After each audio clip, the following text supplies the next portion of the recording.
और आइए अब खबरों का रुख मोड़ते हैं संभल की तरफ। संभल हिंसा के 6 दिन बाद भी सियासत उबल रही है। आज भी संभल को लेकर सियासी गलियारों में आरोप प्रत्यारोप का दौर जारी रहा। असल में समाजवादी पार्टी के लोग चाहकर भी एक आदेश की वजह से संभल नहीं जा पाए और उसके बाद शुरू हुआ संभल पर सियासी घमासान का एक नया दौर। बीजेपी कह रही है किसी को माहौल बिगाड़ने नहीं दिया जाएगा।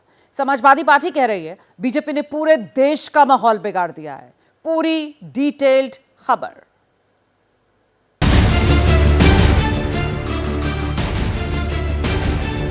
और हम लोगों को बलपूर्वक रोकने का काम हुआ है।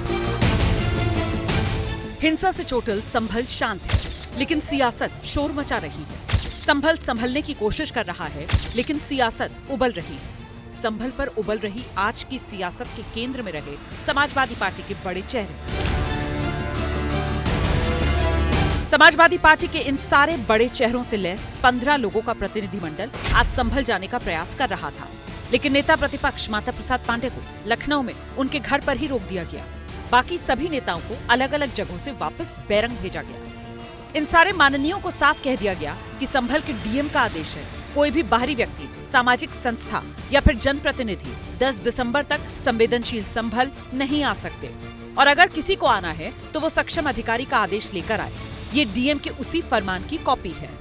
सभी उत्तरदायी लोग हैं, दायित्ववान लोग हैं, तो मेरा सभी से अनुरोध है कि वो जब भी आएँ तो आगामी अभी 10 दिसंबर तक रोक है, उसके बाद ही आएँ।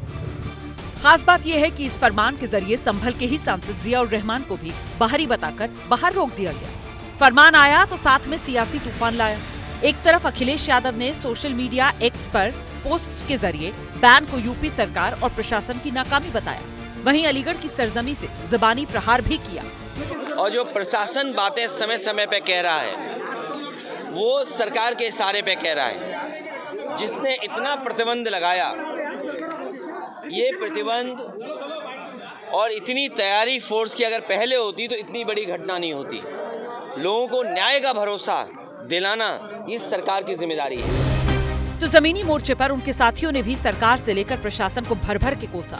समाजवादी पार्टी के नेताओं ने कहा समाजवादी पार्टी मृतकों के परिवार की मदद करना चाहती है और सरकार को भी मृतकों के परिवार को 1-1 करोड़ रुपए की मदद देनी चाहिए। साहब बड़े साहब हैं, हम लोग छोटे लोग हैं, केवल इसलिए यहाँ रोका जाएगा। हम खड़े हैं कि एसीपी साहब आएंगे। पुलिस प्रशासन और शासन की जिम्मेदारी है, वो चीज सामने नहीं आ सके इसलिए हमको रोका गया है। लोगों को उनका दर्द जानने के लिए भी वहाँ जाने नहीं देंगे। हमारे लोग हैं, परेशान हैं, उनके बीच में जाना फर्ज है हमारा, तो जैसा भी होगा जाने की कोशिश तो रहेगी। आरोपों की तीर चले तो यूपी सरकार के लिए ढाल लेकर दोनों डिप्टी सीएम सामने आए। पूरे संभल प्रकरण को समाजवादियों की हरकत से लेकर उपचुनाव में मिली हार की बौखलाहट बता दिया।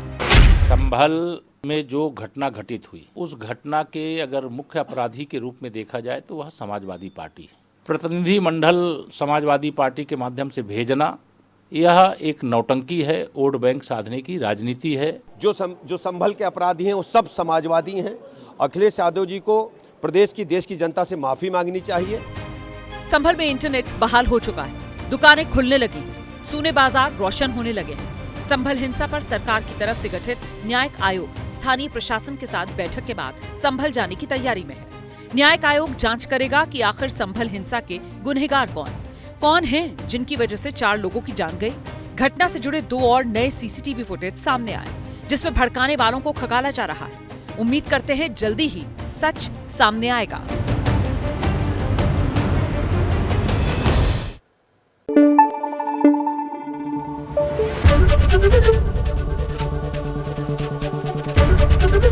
एबीपी न्यूज आपको रखे आगे।